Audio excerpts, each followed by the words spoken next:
Okay, so I guess the first part of this lesson would be how to hold the airbrush. Get close.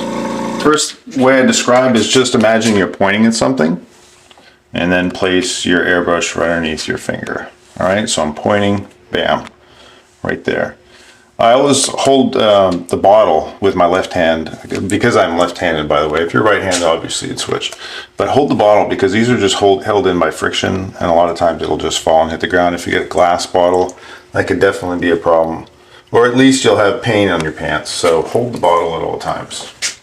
All right, so the trigger finger is on your trigger, and if you press down, you just get air. This is a dual action airbrush. That's why the first action would be down for air and back for paint. If you do them simultaneously, obviously the paint's going to come out.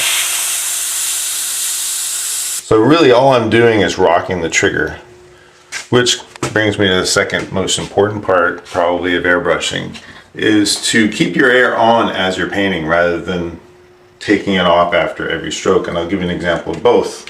First example is the wrong way to do it. I draw a line and then I let go of my trigger. I draw a line, I let go of my trigger. I draw a dot, I let go of my trigger. It's going to slow you down, but it's also going to make your airbrush look choppy.